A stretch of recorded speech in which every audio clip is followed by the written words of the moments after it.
मेरी साधना को सजीव एवं पूर्ण बनाने के लिए मेरे ही प्रभु के रूप में विराजमान आप सभी सत्संग प्रेमी माताओं, बहनों और भाइयों के चरणों में सादर प्रणाम।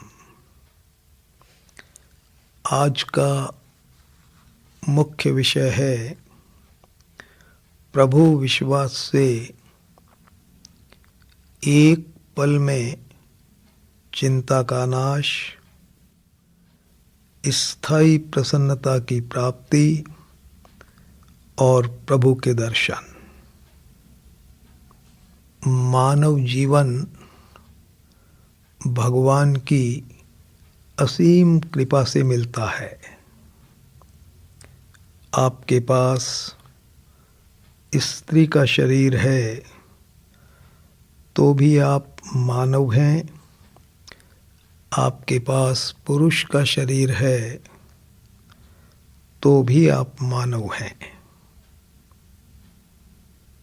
मानव जीवन अनमोल है, देव दुर्लभ है। इस जीवन में आपको दो खास काम करने हैं। पहला काम है चिंता को मिटा लेना और दूसरा काम है भगवान से मिल लेना। चिंता मिटाने का मतलब है आपके जीवन में कितना ही बड़ा संकट आ जाए, कितनी ही बड़ी विपत्ति आ जाए,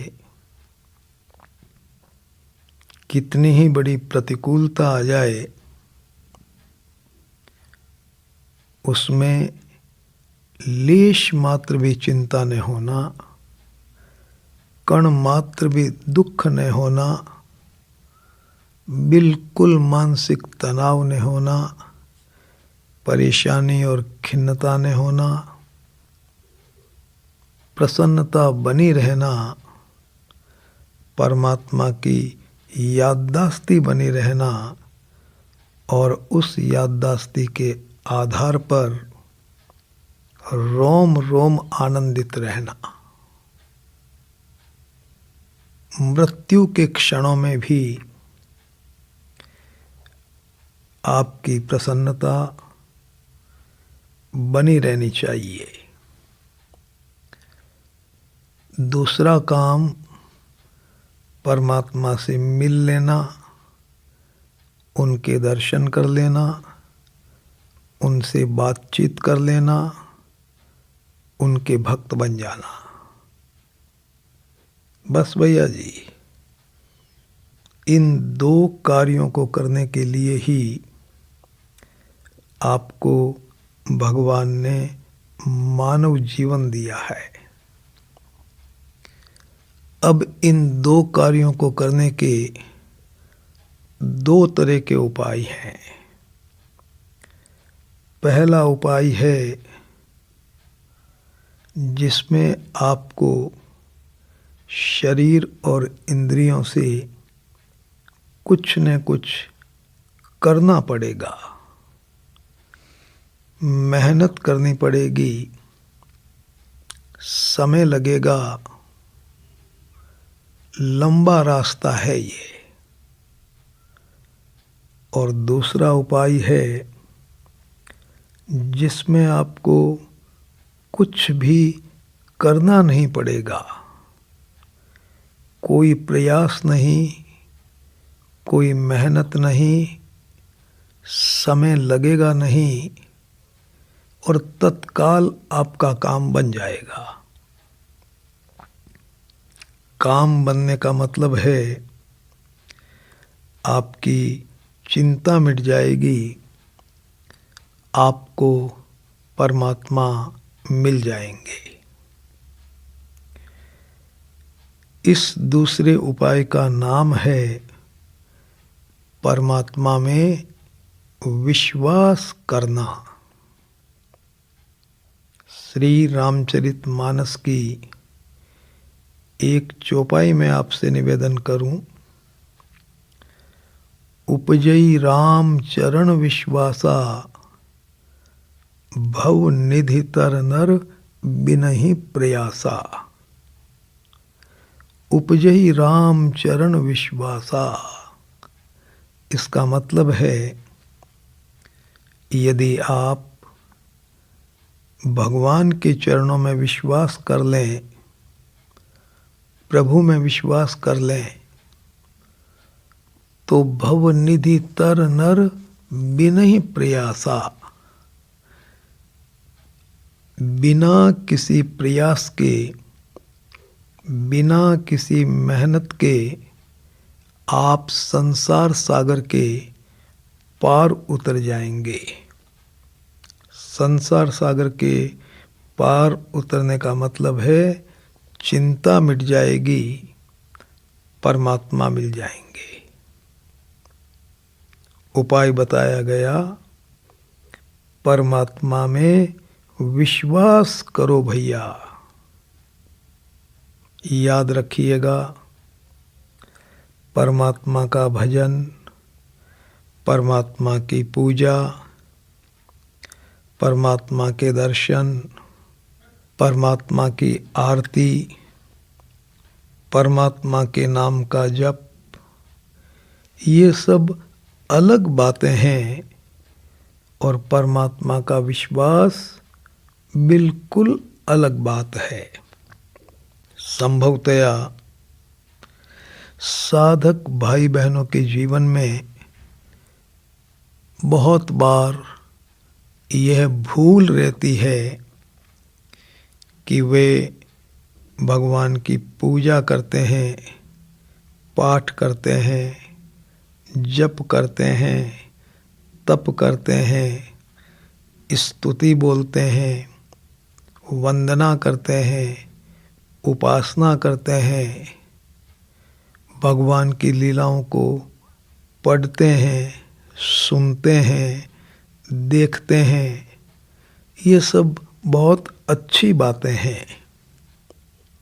इनको करने से आपको बड़ा लाभ मिलेगा जीवन में।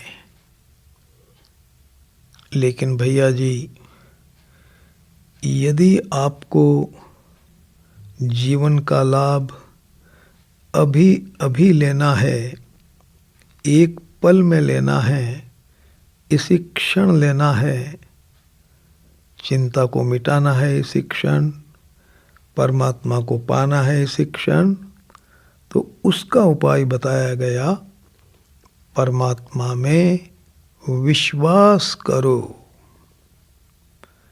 जिस पल आप प्रभु में विश्वास करेंगे मेरे भैया जी, उसी पल आपकी चिंता मिट जाएगी और उसी क्षण आपको परमात्मा मिल जाएंगे। मैंने स्वामी जी महाराज से एक प्रश्न पूछा, महाराज क्या मुझ में विश्वास करने की ताकत है? संत का उत्तर था, भगवान ने सभी भाई बहनों को ये शक्ति दी है कि वे भगवान में विश्वास कर सकते हैं और प्रभु की दी हुई वह शक्ति न कभी घटती है न कभी मिटती है, अंतिम समय तक उतनी की उतनी बनी रहती है। एक और बहुत उत्साहजनक बात बताई संत ने, परमात्मा में विश्वास करने में समय नहीं लगता, एक पल भी नहीं लगता। परमात्मा का विश्वास आप कहीं भी कर सकते हैं, किसी भी स्थान पर कर सकते हैं, किसी भी समय कर सकते हैं। परमात्मा में विश्वास करने के लिए आपको कहीं जाने की जरूरत नहीं, कुछ छोड़ने की जरूरत नहीं, कुछ करने की जरूरत भी नहीं। परमात्मा में विश्वास करने में न समय लगता है, न शक्ति लगती है, न कुछ करना पड़ता है, न किसी और का सहारा लेना पड़ता है। भैया जी, बहुत सरल है प्रभु में विश्वास करना। अब मैं आपसे निवेदन करूं कि परमात्मा का विश्वास ये क्या चीज़ है, क्या परिभाषा है परमात्मा के विश्वास की। तो पहले मैं आपसे बताऊं विश्वास का क्या अर्थ है, फिर बताऊंगा आपसे परमात्मा में विश्वास का मतलब क्या। ध्यान से सुनिएगा, बता रहा हूं आपसे विश्वास का मतलब क्या होता है।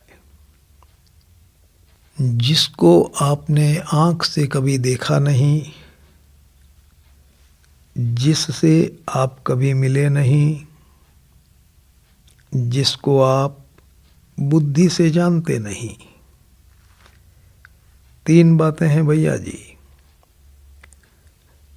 न तो आप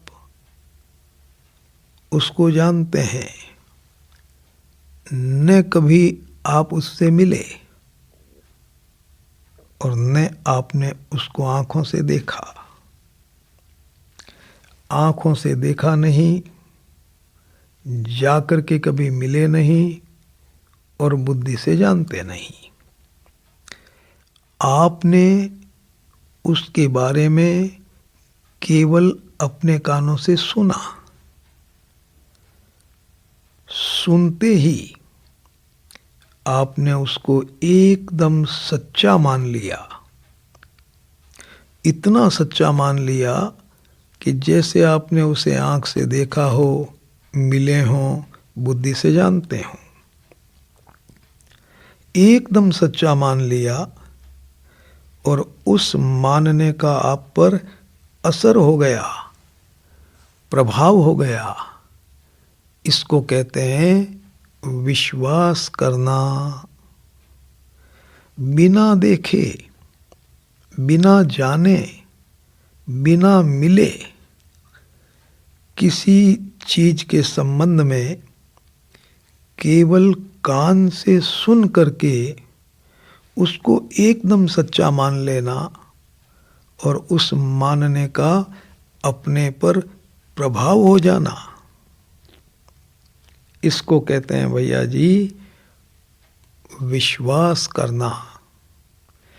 एक उदाहरण से यह बात ज़्यादा स्पष्ट हो जाएगी। आपका छोटा भाई है, लंदन में रहता है, 3 पुत्रियां हैं उसके, 4था बच्चा होने वाला है। परिवारजनों की इच्छा है कि इस बार भगवान उसको पुत्र दे दें। आप दिल्ली में रहते हैं, बहुत बड़ा आपके व्यापार है कपड़े का, बहुत से ग्राहक दुकान में आए हुए हैं। आप एक जगह बैठे हैं, केवल देख रेख करते हैं। आपके पास में टेलीफोन पड़ा है, टेलीफोन की घंटी बजी, आपने उठाया। वह टेलीफोन आपके छोटे भैया का लंदन से आया था। उसने आपको समाचार दिया कि भाई साहब, भगवान की बहुत बड़ी कृपा हो गई, पुत्र हो गया। आपने कान से सुना, देखो भैया जी, केवल सुना कि पुत्र हो गया। आपने उस पुत्र को आंख से देखा नहीं, बुद्धि से आप जान नहीं सकते कि पुत्र हुआ कि पुत्री हुई, या कोई बच्चा हुआ अथवा नहीं हुआ, बुद्धि से जान नहीं सकते। और जाकर के आप उससे मिले नहीं, तीनों ही बातें हो गई।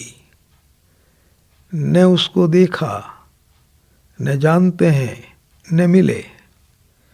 आपने केवल कान से सुना कि पुत्र हुआ है।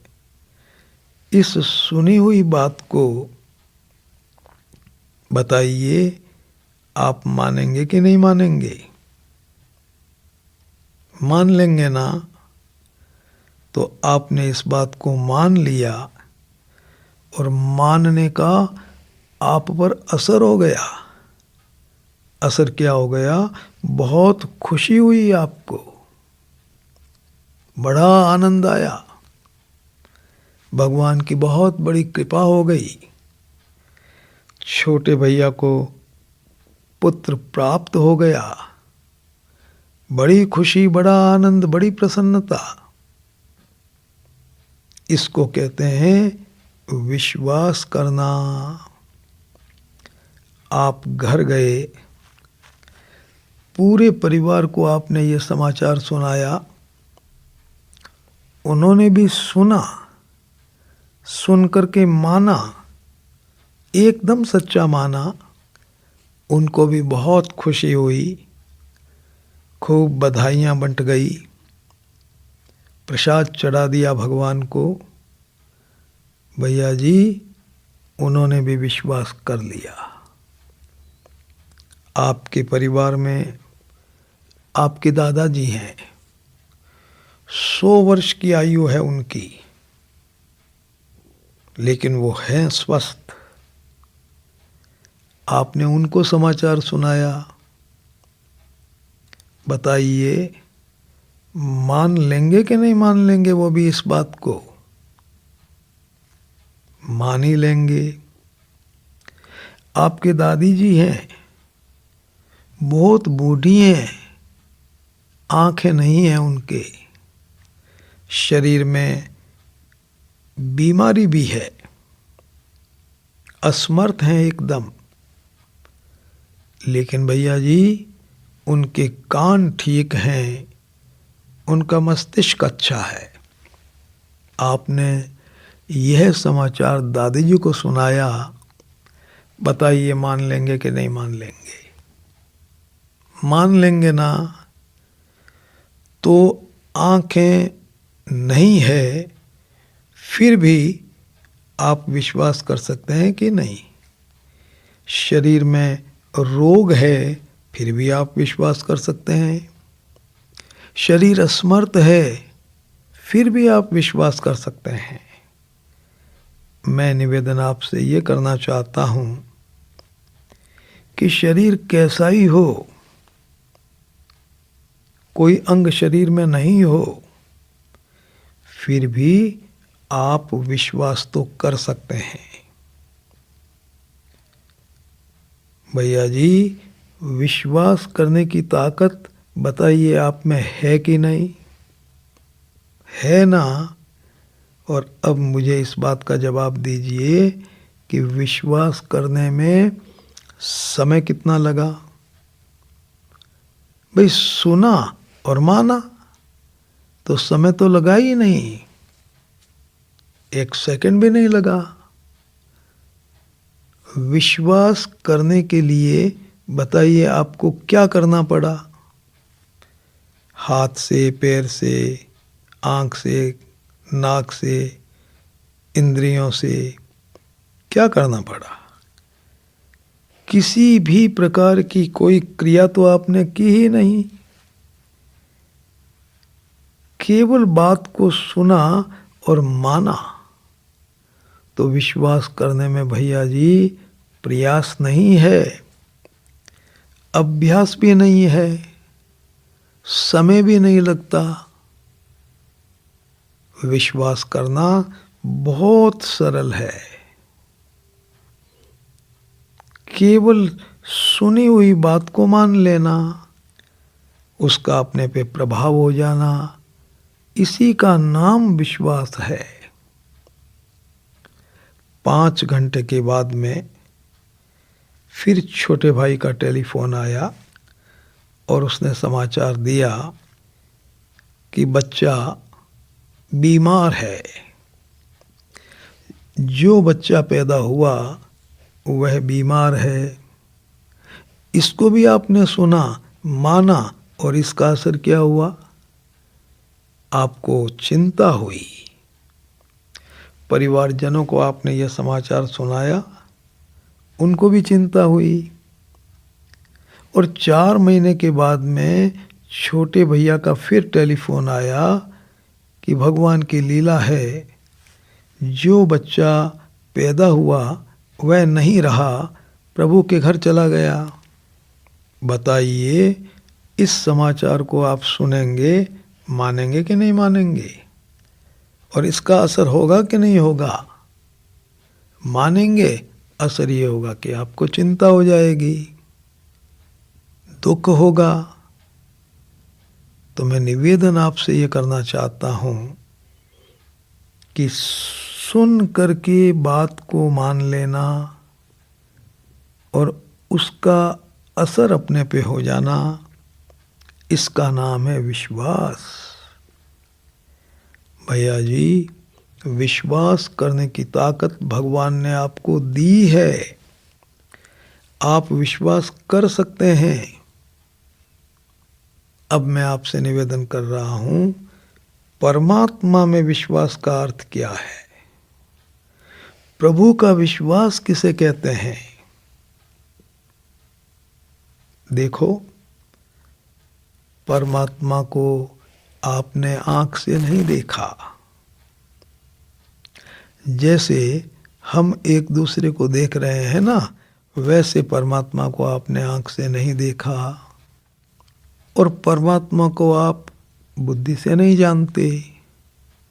कहाँ रहते हैं, वो क्या करते हैं, वो कैसे हैं, बुद्धि से नहीं जानते। और भैया जी, परमात्मा से आप कभी मिले नहीं। जैसे हम लोग मिलते हैं एक दूसरे से, वैसे परमात्मा से आप कभी मिले नहीं। तो तीनों ही बातें हो गई। बुद्धि से जानते नहीं परमात्मा को, परमात्मा से कभी मिले नहीं, और परमात्मा को आंख से देखा नहीं। लेकिन परमात्मा के बारे में आपने कुछ न कुछ बातें सुनी जरूर हैं। कहाँ से सुनी? तो भैया जी, ग्रंथों से सुनी, श्रीमद् भगवत गीता से सुनी, श्री रामचरितमानस से सुनी, श्रीमद् भागवत से सुनी, वेद पुराण उपनिषद से सुनी, भक्तों की वाणी से सुनी, संतों की वाणी में सुनी, गुरुजनों की वाणी में सुनी। तो परमात्मा के बारे में आपने कुछ बातें सुनी जरूर हैं। यदि आप उन सुनी हुई बातों को मान लें और उस मानने का आप पर असर हो जाए, प्रभाव हो जाए, तो इसका नाम है परमात्मा में विश्वास करना। इसको कहते हैं प्रभु में विश्वास करना। एक बार और सुने, परमात्मा को आपने आँख से नहीं देखा, उनको बुद्धि से नहीं जानते, उनसे कभी मिले नहीं, लेकिन उनके बारे में जो जो बातें आपने कानों से सुनी है, उन बातों को आप एकदम सच्चा मान लें और मानने का आप पर असर हो जाए। इसको कहते हैं प्रभु में विश्वास करना। बताइए, आप परमात्मा में विश्वास कर सकते हैं कि नहीं कर सकते हैं? उत्तर आ जाएगा, कर सकते हैं। हर भाई प्रभु में विश्वास कर सकता है, हर बहन प्रभु में विश्वास कर सकती है। अब भैया जी मैं आपसे बताऊं कि परमात्मा के बारे में आपने क्या क्या सुना है, वो कौन कौन सी बातें हैं जिनको आपने सुना है और जिनको मानना है। सबसे पहली बात, आपने ये सुना है कि इस जगत के मालिक परमात्मा है। जगत का मतलब क्या? जो जन्मता है, बढ़ता है, बदलता है, बिगड़ता है और अंत में मरता है, उसको जगत कहते हैं। 5 बातें: जन्मना, बढ़ना, बदलना, बिगड़ना और मरना। ये 5 बातें जिसमें हो उसको जगत कहते हैं भैया जी। जगत की परिभाषा यदि आपको याद रखनी हो तो आप अपने शरीर को देखते रहो। शरीर जगत का एक छोटा सा नमूना है। शरीर जन्मा था, शरीर बढ़ गया, 10-12 साल में शरीर बदल गया, 40 साल के बाद शरीर बिगड़ने लग गया, इसकी शक्तियाँ घटने लग गई और बिगड़ते बिगड़ते बिगड़ते बिगड़ते अंत में बताओ क्या होगा? उत्तर आ जाएगा, शरीर मर जाएगा। तो मैं आपसे निवेदन करूं कि इस जगत को बनाने वाले और चलाने वाले भगवान हैं। जगत के मालिक भगवान हैं। ये जगत उनका है, इस बात को आप मान लें।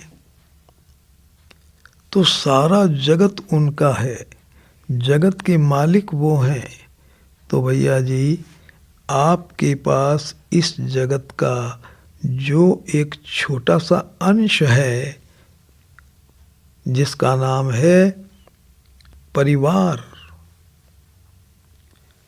इस परिवार के मालिक भी परमात्मा हैं। परिवार का अर्थ 3 चीजों से है भैया जी। परिवार का अर्थ 3 चीजों से। पहली चीज, आपका शरीर। सबके पास में अपना अपना एक शरीर है, ये आपके परिवार का पहला अंग है। दूसरा अंग है आपके निकट संबंधी, निकट परिवारजन। निकट परिवारजनों में आएंगे आपके पति, आपकी पत्नी, आपकी संतान, आपके माता पिता, आपके भाई बहन, आपके दामाद, आपके पौत्र पौत्रियां आदि। ये नजदीक के परिवारजन हैं। और तीसरी चीज है आपका निजी सामान और संपत्ति। तो परमात्मा ने इस जगत का एक छोटा सा हिस्सा आपको दिया है, उसका नाम है परिवार। परिवार में है ये 3 चीजें। तो भैया जी, इस बात में विश्वास करना है कि पूरे जगत के मालिक वो हैं, तो मेरे पास जगत का जो एक छोटा सा अंश है, उसके मालिक भी परमात्मा है। जब संपूर्ण जगत के मालिक वो हैं, तो मेरे पास जो जगत का छोटा सा अंश है, उसके मालिक भी परमात्मा है। यदि आप इस बात को मान लें, सुन तो आपने लिया ही, यदि आप मान लें और इसका असर आप पे हो जाए, तो भैया जी इसी पल इसी क्षण आपकी चिंता सदैव के लिए सर्वांश में मिट जाएगी। चिंता का मतलब आपका तनाव मिट जाएगा, दुख मिट जाएगा, भय मिट जाएगा, खिन्नता मिट जाएगी, उदासी मिट जाएगी, परेशानी मिट जाएगी, डिप्रेशन मिट जाएगा। ये सब चिंता के ही नाम हैं। ये काम आपका तत्काल हो जाएगा और अभी हो जाएगा। देखो, आपको चिंता कब होती है और किसकी होती है? बड़ा सीधा उत्तर है, चिंता होती है प्रतिकूलता में या विपत्ति में या संकट में।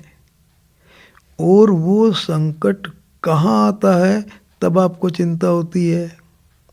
इसका उत्तर है केवल आपके परिवार में। परिवार के 3 अंग हैं, उन तीनों अंगों में से किसी भी अंग पर किसी भी प्रकार का संकट आता है तो भैया जी आपको चिंता हो जाती है। परिवार के अलावा इतनी बड़ी दुनिया में भैया जी कहीं कितनी ही बड़ी प्रतिकूलता आ जाए, आपको चिंता कभी नहीं होगी।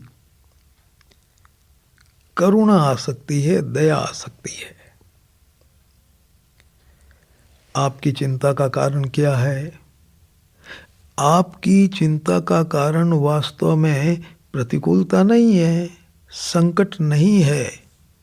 आपकी चिंता का कारण है परमात्मा में विश्वास नहीं करना। कैसे नहीं करना? आप अपने मन में सोचते हैं कि जो मेरे पास 3 चीजें हैं, शरीर, परिवारजन और संपत्ति, इन तीनों का मालिक मैं हूं, ये तीनों चीजें मेरी है। इस गलत चिंतन के कारण आपको चिंता होती है। यदि आप प्रभु में विश्वास कर लें और अभी ये मान लें कि तीनों चीजें मेरी नहीं है, भगवान की हैं। भगवान ने अपनी चीजें कुछ समय के लिए मुझे सौंपी है। मैं इन तीनों चीजों का सदुपयोग करूंगा। मैं इनका मालिक नहीं हूं, चीजें मेरी नहीं हैं, चीजें परमात्मा की है, मालिक वो हैं। तो भैया जी आपकी सारी चिंता अभी अभी इसी पल जड़ मूल से मिट जाएगी। देखो, जिन चीजों के बारे में आप सोचते हैं कि ये मेरी चीजें हैं, भैया जी उनकी चिंता आपको लग जाती है। और जिनके बारे में आप सोचते हैं ये मेरी नहीं है, उनकी आपको कोई चिंता कभी होती ही नहीं। यह तो आपके जीवन का अनुभव है ना भैया जी। तो आप इस बात को मान लें, तीनों चीजें परमात्मा की हैं, तीनों चीजों के मालिक वो हैं, मेरी चीजें नहीं है। चिंता इसी पल खत्म, इसी क्षण खत्म, इसके बाद में आपको कभी चिंता हो नहीं सकती। परमात्मा में विश्वास किया आपने, और जिस पल आपने ये माना कि मेरी है ही नहीं ये तीनों चीजें, मुझे तो परमात्मा ने दी हैं, मैं इनका सदुपयोग करूंगा, चीजें मेरी नहीं, मैं मालिक नहीं, भैया जी इसी पल इसी क्षण आपकी चिंता मिट गई, मिट गई, मिट गई। यदि आपकी चिंता मिटती नहीं है तो यह इस बात का पक्का प्रमाण है कि आपने भीतर भीतर ये मान रखा है कि चीज़ें मेरी हैं और मैं इनका मालिक हूँ। अरे भैया जी, ये विश्वास की बात भगवान ने स्वयं ने श्री रामचरितमानस में कही। सुंदरकांड में भगवान ने कहा, जननी जनक बंधु सुत दारा, तन धन भवन सुहृद परिवारा, सबके ममता ताग बटोरी, मम पद मन ही बांध बरी डोरी। परिवार में आदमी की ममता रहती है। ममता का मतलब चीज़ों को मेरा मानता है, उनसे सुख की आशा करता है, इच्छा रखता है। तो भगवान ने कहा कि भैया, ये जो तुम्हारी इच्छा रहती है ना इन तीनों चीज़ों में, यही तुम्हारे दुख का मूल कारण है। ममता को छोड़ दो। ममताओं की एक डोरी बटकर उस डोरी को मेरे कलेजे से बांध दो। मतलब क्या? केवल इतना सा मतलब है कि हम ये सोच लें कि ये परमात्मा, तीनों चीज़ें आपकी हैं, मालिक आप हैं। भैया जी, चिंता तो खत्म हो गई एक सेकंड में। स्थायी प्रसन्नता का अचूक उपाय, इस विषय पर हम लोगों ने 5 घंटे का प्रवचन दिया।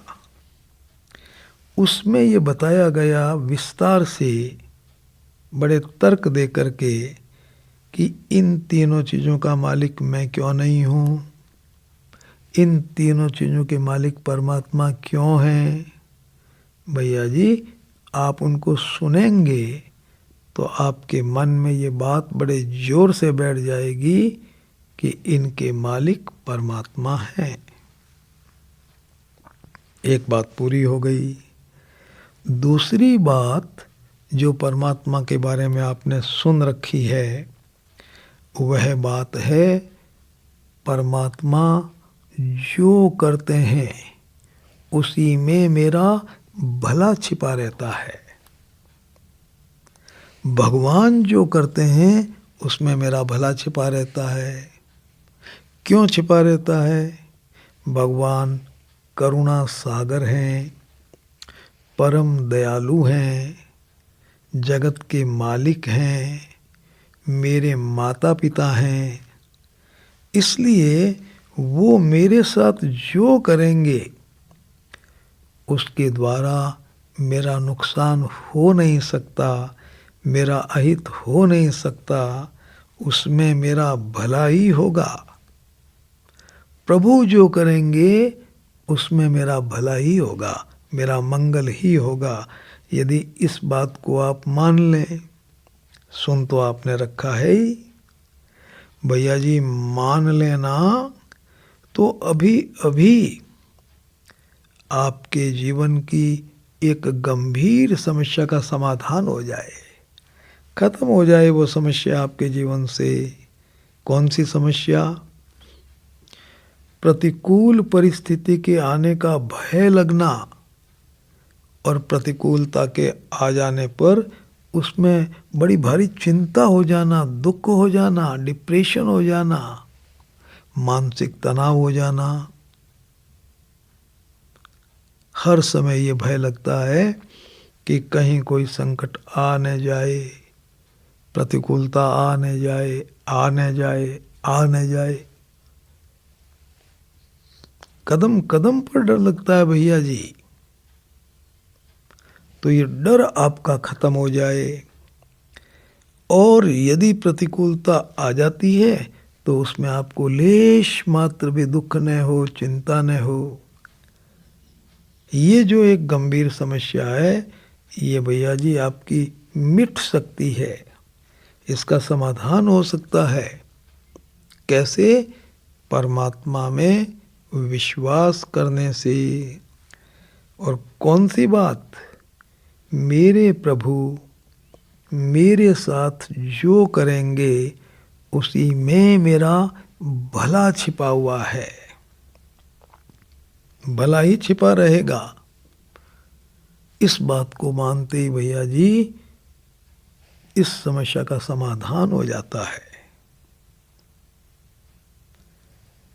आपको क्या पता चलेगा कि यह काम प्रभु ने किया और यह काम मैंने किया। पता कैसे चलेगा भैया जी? जिस काम को आप करना नहीं चाहते हैं, जिसकी आपने कभी कोशिश ही नहीं की, जिसमें आपका कोई हाथ नहीं है, अपने आप वो काम हो गया, समझ लेना कि इसको परमात्मा ने किया। उदाहरण लीजिए, आप संयम नियम से रहते हैं, स्वास्थ्य का पूरा ध्यान रखते हैं, बड़ी सावधानी से आप शरीर को संभालते हैं, इसकी सेवा करते हैं, फिर भी भैया जी इसमें कोई असाध्य बीमारी पैदा हो गई। किसने की इस बीमारी को पैदा? किसने किया बताओ? आपने तो किया नहीं। आपने लापरवाही रखी नहीं, असावधानी रखी नहीं, अपने आप हो गई बीमारी। माना जाएगा कि इसको परमात्मा ने किया और इस बीमारी में मेरा भला छिपा हुआ है। तो भैया जी बीमारी तो आ गई, लेकिन आपको चिंता होगी क्या? दुख होगा क्या? भय लगेगा क्या? बिल्कुल नहीं। आपने तो ये मान रखा है ना कि परमात्मा जो करेंगे उसी में मेरा भला छिपा रहेगा। दिखता है बुरा, छिपा हुआ है भला। बिल्कुल चिंता नहीं होगी, उल्टी प्रसन्नता होगी कि मेरा भला छिपा हुआ है। आपने अपना काम पूरी सावधानी से किया, व्यापार को ठीक तरह से संभाला, फिर भी भैया जी व्यापार में बहुत बड़ा घाटा लग गया। बताइए किसने लगाया ये घाटा? तो उत्तर आ जाएगा प्रभु ने लगाया। परमात्मा की तरफ से हुआ ये काम अपने आप। मेरा कोई न कोई भला छिपा हुआ है, इस बात को आपने मान लिया। घाटे में लेश मात्र भी चिंता नहीं, लेश मात्र भी दुख नहीं, उल्टी प्रसन्नता। आप बहुत सावधानी से चल रहे हैं और चलते चलते गिर गए, हड्डी टूट गई। किसने गिराया आपको भैया जी? उत्तर है प्रभु की तरफ से हुआ ये काम, मेरा भला छिपा हुआ है। एक घटना आपको सुनाऊं बड़ी जोरदार। एक बहन दिल्ली से हरिद्वार गई, पति और पुत्र उसके साथ में, ड्राइवर भी था। दिल्ली से लौटते समय शाम को लगभग 5 बजे भीषण दुर्घटना हुई, जिसमें बहन के पति और पुत्र की मृत्यु हो गई। बहन बेहोश हो गई। होश आया, पूछा मेरे पति कहाँ है, पुत्र कहाँ है, ड्राइवर कहाँ है? लोगों ने बताया कि तीनों ही भगवान के घर चले गए। बहन जोर जोर से रोने लगी, थोड़ी देर में हंसने लगी, फिर थोड़ी देर में भगवान का नाम लेने लगी। नाम लेते लेते मूर्छित होकर के गिर पड़ी। और इस तरह से यह उसके जीवन का एक अंग सा बन गया। 15 दिन बीत गए, 20 दिन बीत गए, 1 महीना बीत गया, लेकिन रोना, हंसना, भगवान का नाम लेना और मूर्छित हो जाना ये चलता ही रहा। घर वालों ने समझाया, सोचा सदमा बहुत गहरा है, बहन को मानसिक विकृति हो गई, अस्पताल में भर्ती करवाया। और जब डॉक्टर ने कोई सुई लगाने का तैयारी किया, तब बहन ने बताया कि आप किस बात की सुई लगा रहे हैं, किस रोग का इलाज कर रहे हैं। बता दिया डॉक्टर ने, बहन जी आपको सदमा लग गया। घर वाले भी खड़े थे, उन्होंने भी यही बात कही। तो बहन ने कहा कि देखो, मैं अपनी साधना को गोपनीय रखना चाहती थी, मैं तो नहीं बताना चाहती थी अपनी साधना। किसको बताऊं और क्यों बताऊं? साधना को गोपनीय रखना चाहिए, बताने से अभिमान आ सकता है। लेकिन अब ऐसा मौका आ गया है कि मुझे बताना ही पड़ेगा। बहन ने कहा कि मेरे पति की मृत्यु हो गई, पुत्र की मृत्यु हो गई, इसकी मुझे लेश मात्र भी चिंता नहीं है, कण मात्र भी चिंता नहीं। मेरे हृदय में प्रसन्नता है, आनंद है। ये आंसू जो मेरे बह रहे हैं आंखों में, ये आनंद के आंसू हैं, दुख के आंसू नहीं हैं। ये हंसी आ रही है मुझे, ये आनंद की हंसी है। मूर्छित होती हूं मैं, ये भगवान का ध्यान है। पूछा बहन को कि इतनी बड़ी दुर्घटना में आपको लेश मात्र भी दुख नहीं, इतना आनंद, इसका रहस्य क्या है? बहन ने उत्तर दिया, मैं परमात्मा में विश्वास करती हूं। कैसे करती हैं? बहन ने 4 सवाल पूछे। पहला सवाल पूछा कि जिस समय हमारी गाड़ी हरिद्वार से दिल्ली की तरफ वापस रवाना हुई, मुझे पता नहीं था, मेरे पुत्र को पता नहीं था, मेरे पति को पता नहीं था, ड्राइवर को पता नहीं था, परिवारजनों को पता नहीं था, दुनिया के किसी भी इंसान को पता नहीं था कि आज 5 बजे इतनी जबरदस्त दुर्घटना होगी। किसी को पता नहीं। लेकिन मैं आपसे पूछती हूं कि मेरे प्रभु को पता था कि नहीं था? भैया जी उत्तर देना पड़ा कि प्रभु को तो पता था। कैसे कहते हैं आप प्रभु को पता था? आपने सुन रखा है ना कि परमात्मा सर्वज्ञ हैं, वो सब कुछ जानते हैं। 1 अरब वर्ष पहले इस धरती पर क्या हुआ, 1 अरब वर्ष के बाद यहाँ क्या होगा, दुनिया का कौन सा आदमी कहाँ बैठा हुआ क्या बात सोच रहा है, सब जानकारी है परमात्मा को, वो सर्वज्ञ हैं। भैया जी यदि कोई इस बात को मान ले कि परमात्मा सब कुछ जानते हैं, तो वो परमात्मा से कोई चीज मांग ही नहीं सकता। आप जो संसार की चीजें भगवान से मांगते रहते हैं ना भैया जी, ये मांगना इस बात का प्रमाण है कि आप परमात्मा में विश्वास नहीं करते। आप इस बात में विश्वास नहीं करते कि मेरे प्रभु मेरे बारे में सब कुछ जानते हैं और मुझसे ज़्यादा जानते हैं। उनको पता है कि मुझे क्या देना है, कब देना है, कितना देना है, कैसे देना है कि नहीं देना है। तो जो सब कुछ जानते हैं भैया जी, उनसे क्या निवेदन करना।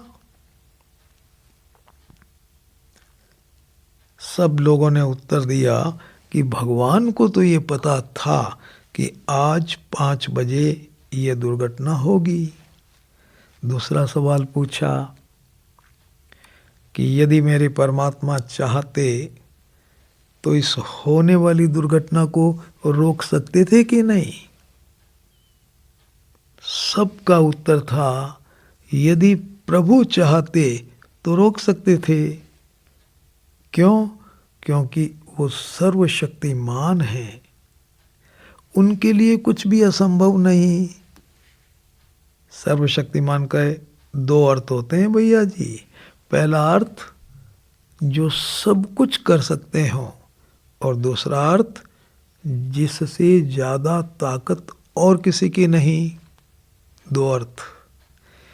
तो यदि परमात्मा चाहते तो उस होने वाली दुर्घटना को रोक सकते थे।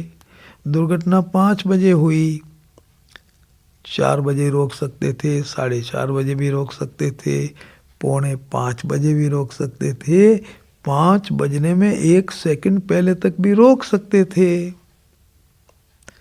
बहन ने तत्काल तीसरा सवाल पूछा, रोका क्यों नहीं? अरे जब परमात्मा को पता था कि दुर्घटना होगी और वो रोक भी सकते थे, रोका क्यों नहीं? रोका क्यों नहीं? रोका क्यों नहीं? रोका क्यों नहीं? बहन जी पूछ रही है, आंखों में आंसू बह रहे हैं, गदगद हो गई, भगवान का नाम ले रही है, मूर्छित हो गई, हंस रही है। रोका क्यों नहीं? रोका क्यों नहीं? रोका क्यों नहीं?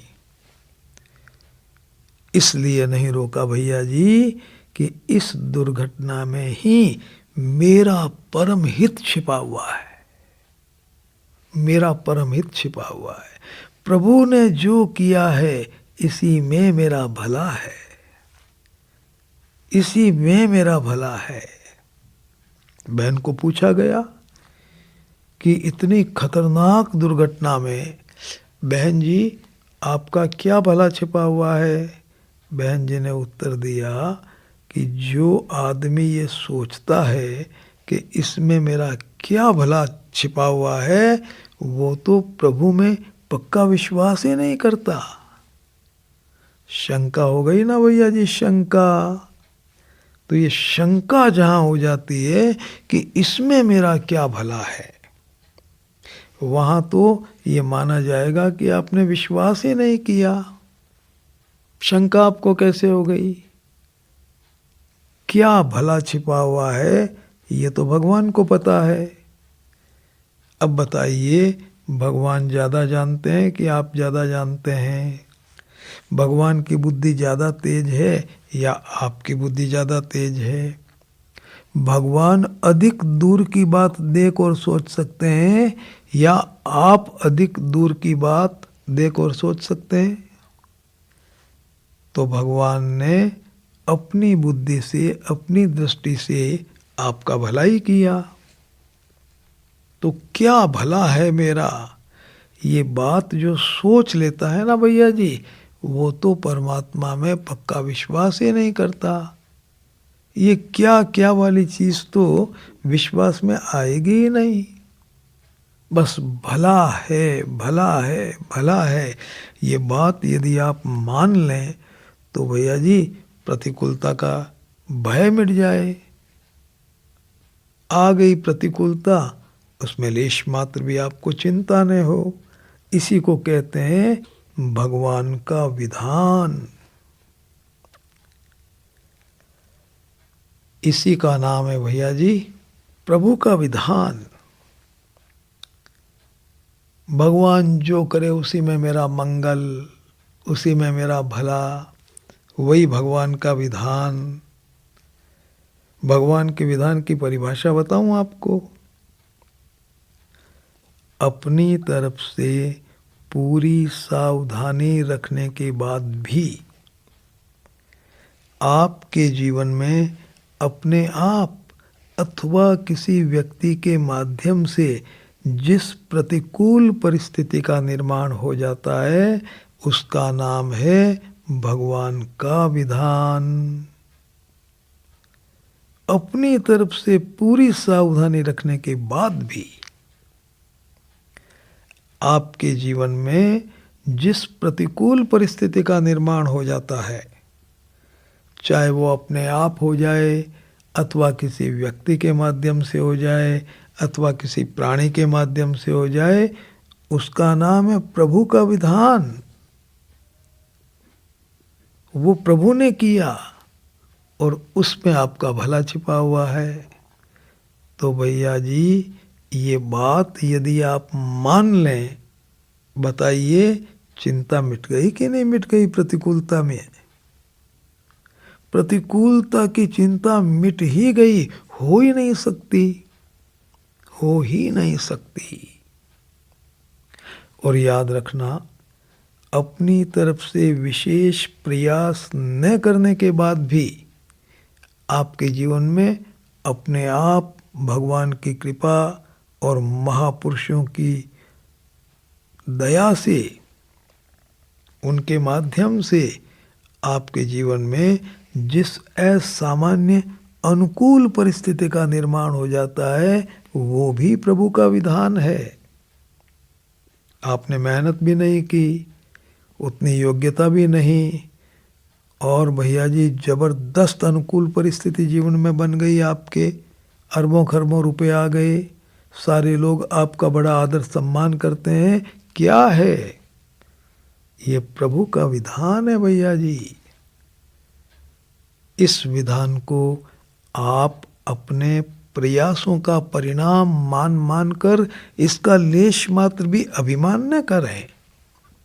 भगवान ने अनुकूलता भेज दी आपको, तो इस अनुकूलता के द्वारा भगवान का ये जो प्रकट रूप है, जिसका नाम जगत है, भैया जी उसको प्रेम दो, उसकी सेवा करो। अनुकूलता भेजिए भगवान ने इसलिए कि भैया मैं तुम्हारे सामने जगत के रूप में प्रकट हुआ हूँ, तुम मुझे प्रेम दो, प्रेम दो, प्रेम दो, प्रसन्नता दो। साधना है भैया जी ये, सेवा करो, प्रेम दो। एक मौका दिया गया आपको, और पूरी सावधानी रखने के बाद भी जीवन में प्रतिकूलता आ गई, ये भी प्रभु का विधान है। ये प्रतिकूलता क्या है, इसमें घबराना नहीं चाहिए। यह परमात्मा के द्वारा किया जाने वाला आपका एक ऑपरेशन है। जैसे डॉक्टर ऑपरेशन करता है ना, और आपकी गंदगी को बाहर निकाल देता है, तो आपको बड़ा आराम सा महसूस होता है। इसी तरह से प्रतिकूल परिस्थिति का निर्माण करके भगवान आपका ऑपरेशन करते हैं। आपको यही सोचना चाहिए कि मेरी गंदगी को बाहर निकाल रहे हैं प्रभु, मुझे बड़ा आराम मिलेगा, मैं स्वस्थ हो जाऊंगा। प्रभु का विधान मंगलकारी है, इस बात में पक्का विश्वास करते ही प्रतिकूल परिस्थिति के आने का भय मिट जाता है, और आ जाने पर उसमें होने वाली चिंता जड़ मूल से खत्म हो जाती है। परमात्मा के विश्वास के बारे में जो बातें बच गई, निवेदन करूंगा मैं आपको अगली सभा में। सभी भाई बहनों को सादर प्रणाम।